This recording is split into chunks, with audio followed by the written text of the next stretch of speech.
Oh, sorry, let me stop sharing. Okay, let me see if I can share my screen. Okay. And while you're pulling that up, I'll introduce you. And again, if you weren't here at the beginning, Dr. Tanaka pulled this talk together in less than 24 hours. We had a last minute cancellation. So we are so, so grateful for her being here, but also really excited about what she's going to share. So Dr. Victoria Tanaka recently received her PhD in educational psychology with a concentration in quantitative methodology from the University of Georgia in Athens. She has studied invariant measurement and investigated the psychometric properties of the USDA Household Food Insecurity Scale for the last 5 years. Prior to that, she completed her master's in education and education psychology with a concentration in applied cognition and development, and worked on projects related to reading prosody and reading comprehension. Victoria is now a psychometrician at the Psychometrics and Data Analytics Unit in the South Carolina Department of Education Office of Assessment. So welcome, Dr. Tanaka. Thank you, Meg, and hello, everyone. So I'm Victoria. As Meg just said, I'm a psychometrician in the South Carolina Department of Education's Office of Assessment. And today I'd like to share my research that I've completed with George Engelhard and Matt Rabbit on differential item functioning, household food insecurity, and SNAP participation. Unfortunately, Matt wasn't feeling well, but I am grateful that I'm getting this opportunity to share our research with you today.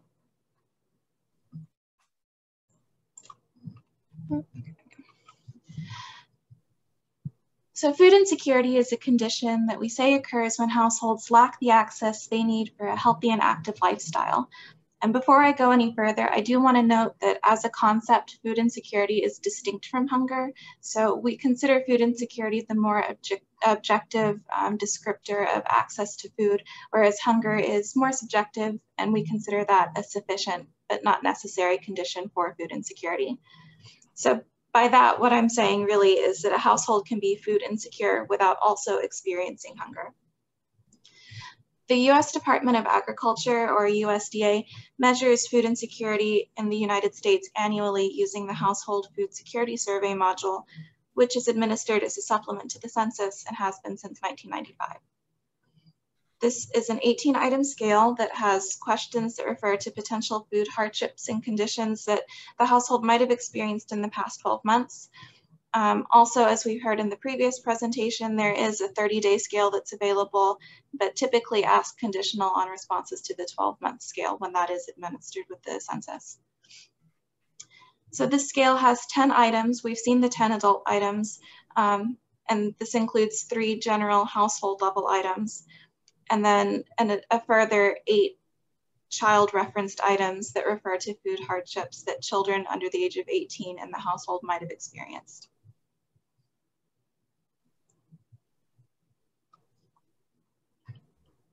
Households are assigned their food security classification by the USDA based on their SUM score for the items on the scale.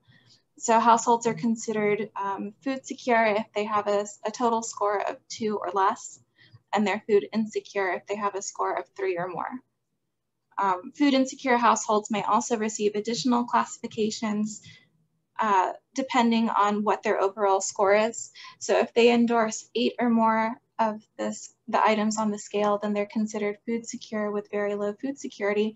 And if they endorse 5 or more of those 8 child items, then they are food insecure with very low food security with children.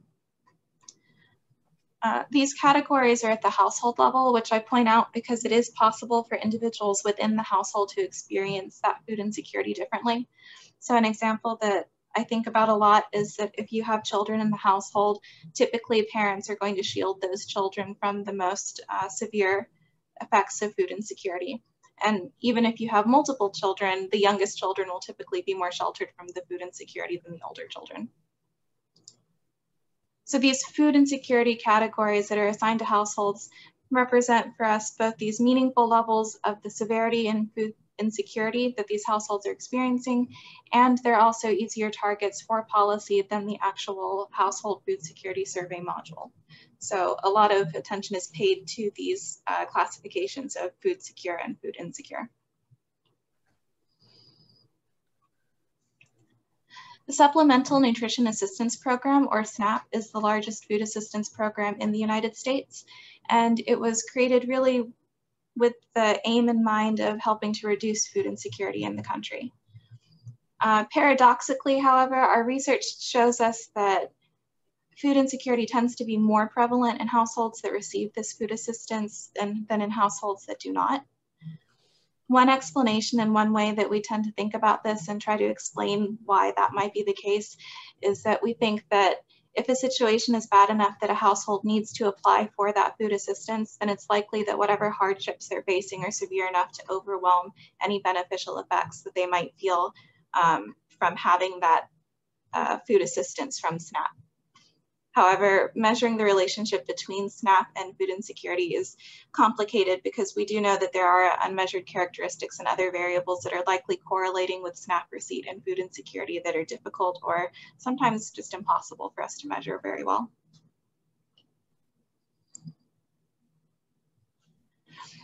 Each year, the USDA publishes their Food Insecurity in the United States report that details food insecurity prevalence estimates across the country. So in 2016, for example, approximately 59% of households received the food and nutrition assistance, which would include SNAP. And of those households, 43.6% were food insecure and 45.8% were food insecure with very low food security. The USDA's yearly estimates do indicate to us that food insecurity seems to be higher in households that do receive these SNAP benefits, which is also findings that we see in other statistical studies of SNAP and food insecurity. So when we were going into this research, we were thinking that looking at the SNAP-based diff, if we could account for that, if it's in the scale, then that might result in larger or smaller differences in the prevalence of the food insecurity estimates that we see when we're considering SNAP participation. One final issue that I'd like to mention with SNAP is that there is a degree of measurement error that is unavoidable because we're using self-report data. So at this level, that measurement error does have implications for how we understand the economic circumstances of the SNAP participants, the effectiveness of SNAP as a program, and the effects of governmental programs just in general. When we think about the SNAP receipt underreporting, there are several reasons why it could occur. Some of the reasons that I see that kind of come up often in my reading is that respondents say that they've forgotten that they've received benefits or they confuse the name of their program with another program. Quite often participants don't want to talk about their participation because there's a perceived stigma in receiving those benefits. So going into this, we know that measurement error with our self-reported SNAP receipt data is an issue, but it's not one that we've addressed in this study. So I just wanted to make that clear that that's one of our limitations.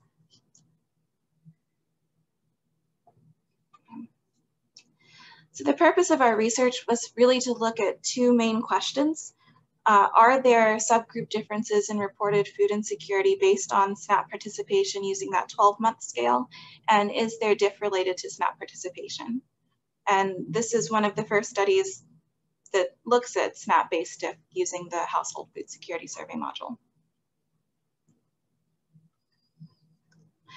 Our data consisted of households that responded to the Household Food Security Survey module in 2015 and 16. So we only looked at low-income households, which are households that are below 185% of the federal poverty line, and that also had at least one child under the age of 18 in the household. We did limit ourselves to households with children because those households respond to all 18 items of the scale, so we wanted responses to all of the items. Households that had extreme scores, which would be scores of 0 or 18, or had invalid information on the SNAP receipt indicators that we used were excluded. And we also excluded Alaskan and Hawaiian households because there are differences in how SNAP is administered in those states. So our final sample size was 3,931, and we coded our items dichotomously. I mention this because, as we've seen in some of the other presentations, some of the items of the scale are polytomous in nature. So although most of the items can be answered with a yes or no, there are a few follow-up questions that ask the frequency of an occurrence. For example, respondents are asked how often adults in the household had to cut the size of their meals or skip meals, And then immediately after, as a follow-up, they're asked how often that occurred in the previous 12 months. Because the USDA uses the RASCH model for their work when they estimate food insecurity prevalence, we followed their guidelines in coding our items dichotomously. We also use the RASCH software FACETS to calibrate and compare our items based on the SNAP receipt indicators.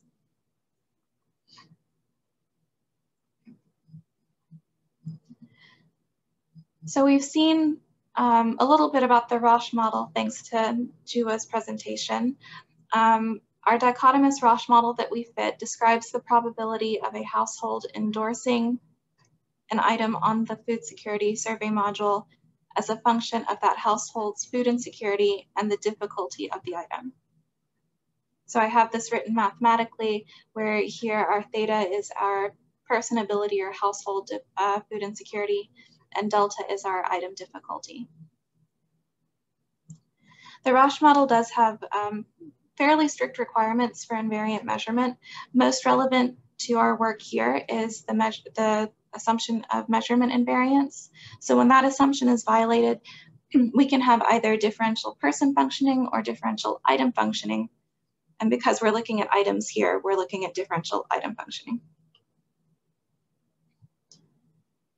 So the RASCH model represents for us an ideal for how we would like the scale to function.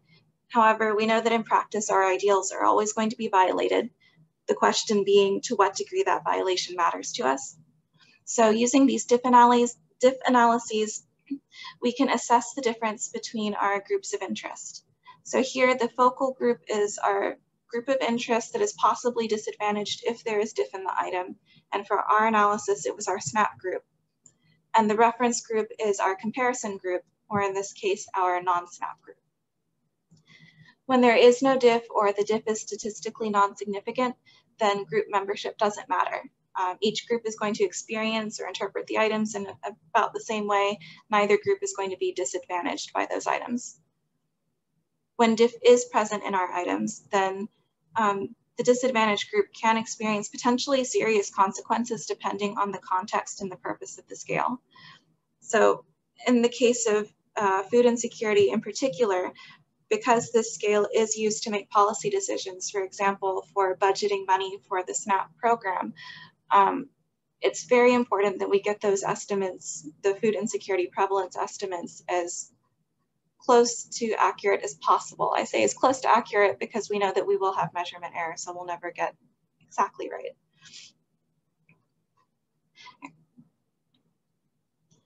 So under the RASCH model, we're detecting our diff using a t-test approach. We calculate this t-statistic using the item difficulties and the standard errors for our non-SNAP and our SNAP group. When this t-statistic is between approximately -2 and 2, then the items are going to function similarly for both groups and we won't find any diff. If we have values that are outside of that range, then we have some degree of diff and we have to investigate that further.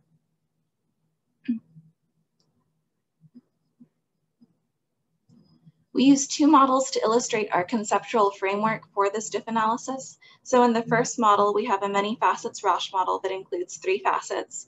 Our theta, which is household, delta is item, and then the alpha is our SNAP group. And then we have our second model, which is the diff model and includes the interaction between the item and the SNAP facet. So in our many facets model now, we have this lambda term, which is the interaction. In this model, we did treat the SNAP group facet as a dummy facet, and so we anchored it at 0 so we could look at the interaction effects. Those interaction effects were really what we were interested in because those are our diff measures.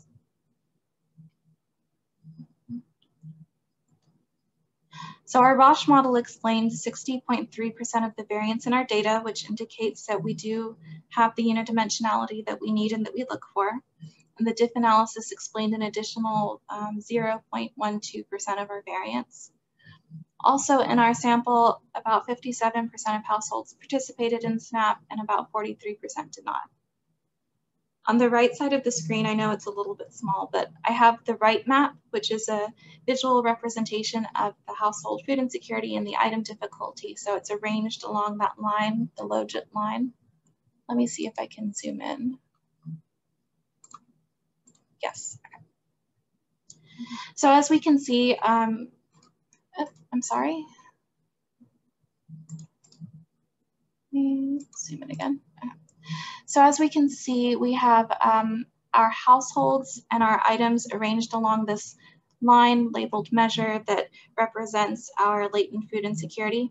So these negative values that are lower on the figure represent lower levels of food insecurity, and these positive numbers that are closer to the top represent greater levels of food insecurity. The distribution of households is positively skewed, so most of our households are in these negative values, so they had lower levels of food insecurity. When we look at the items, those are more evenly distributed along our line.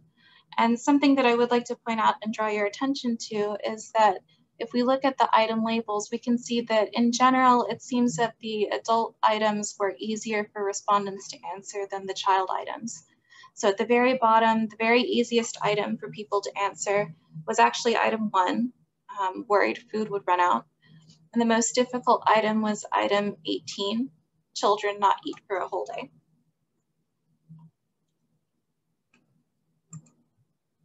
Okay.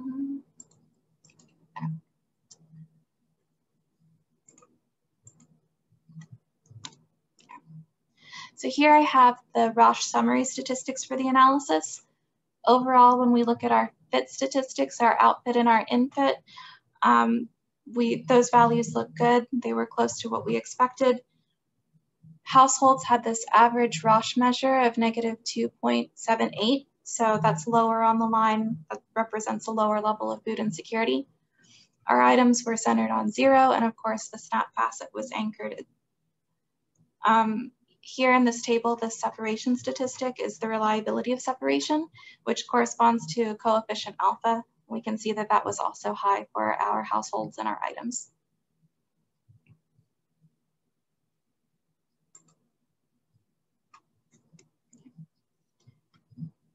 These are the RASCH summary statistics for the 10 adult items on the scale. So in this table, we have the measure, its standard error, and then the infit and outfit mean square error. What I want to draw your attention to here is the first 3 items of the scale.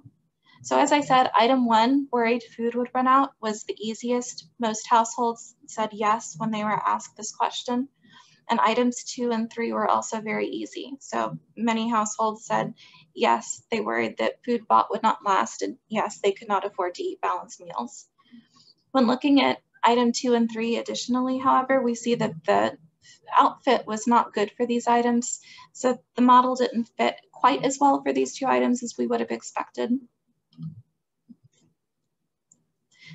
And then we have the RASCH summary statistics for the 8 child items, items 11 through 18. And again, if we look at item 11, that was the easiest item for the child item. So many households said yes, they relied on low-cost foods for children. But again, the outfit was not very good for that particular item.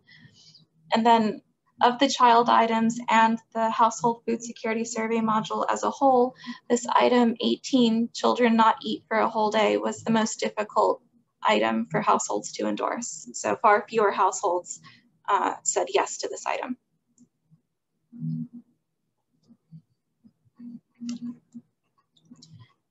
For our diff results in this table, we have the RASCH measure for the SNAP group.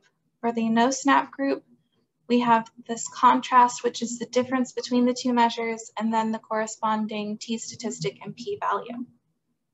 So for the first 10 items that are those adult items, we have 3 results that were significant.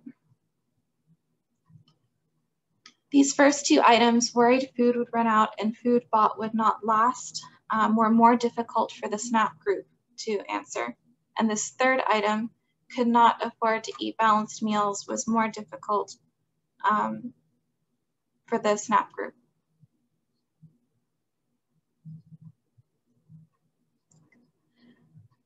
For the diff analysis for children, we had two significant results. Items 11 and 12 relied on low-cost foods for children and could not feed children balanced meals. And these items were more difficult, again, for the SNAP group to endorse. So this does align with some of the research that we've seen. Yes. So kind of to summarize those results, because I know that there are a lot of numbers in the tables, the results of our DIFF analysis do suggest that we see DIFF in several key items. In fact, there were 5. So there were 2 that were more difficult for the non-SNAP group to endorse, which were items 1 and 2 here. And there were 3 that were more difficult for the SNAP group to endorse, items 3, 11, and 12. So the first 2 of the child items were more difficult for the SNAP group. As I said, this does align with the research that we've read and that we've seen and the body of literature that already exists about some of this that suggests that households that receive SNAP benefits do report greater levels of food insecurity. We didn't in our study try to explore the substantive reasons behind this, but I do think it's important to note that these items are key because they're the threshold items that are used for determining household and child food insecurity status. So as I said, these first 3 items are what typically define you as food secure or food insecure, and then these first 2 child items begin to help classify the child food insecurity status.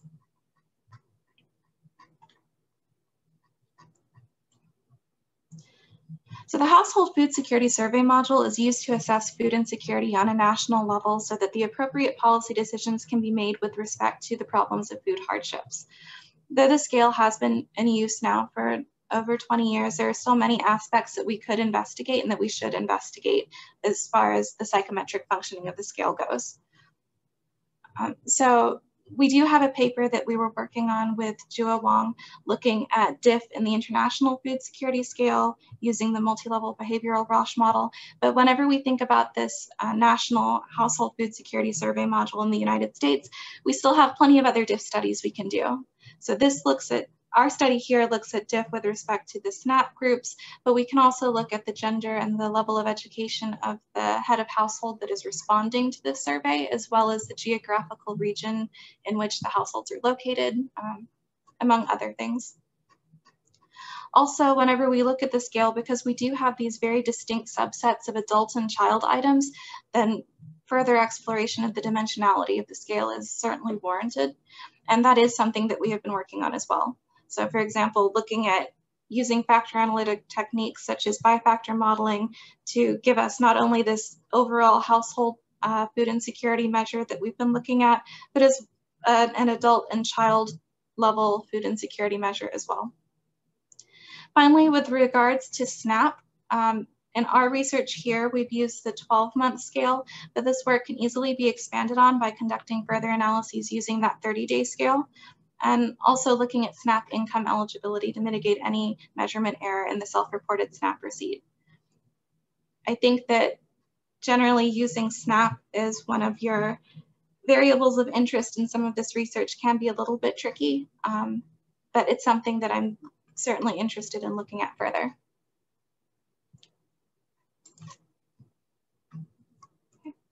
So I think that's it. If you have any questions or comments about this presentation or would like more information about the paper that we wrote based on this work, please feel free to contact me. I've got my information on the slide there. Thank you.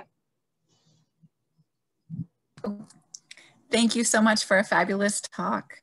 And Jue shared that this paper, that the international paper is coming out next month. So we'll keep our eyes peeled for that. If you have a question for Dr. Tanaka, please include it in the Q&A or raise your hand and I would be happy to unmute you.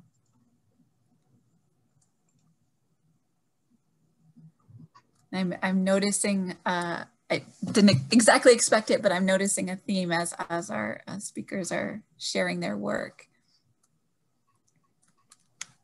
Can I ask a question, Meg? Sure. So one question I have, Victoria, is just in general. So a lot of the work that I think maybe you and Matt do is, you know, based on the CPS data where all the screening procedures are done the right way. And so I guess what I'd like you to weigh in on is, I think a lot of the food insecurity in college students, people are self-assessing these in their own surveys, right? And we don't I haven't seen very many studies that actually do like the different levels of screeners, even after the first 3 questions, not talking about the extra 2 screeners. So I guess, can you weigh in on the importance of actually following through with those screeners in terms of like how, you know, will that change our confidence in the rates that we're seeing? I'm sure that it would in some way, but I don't have very much experience using the screeners because we have been limiting ourselves to looking at households with children that have responded to the full scale. So we're interested in looking at responses to all 18 items, and I've not looked at smaller subsets of those items. Thank you. Thank you. Any other questions for Dr. Tanaka?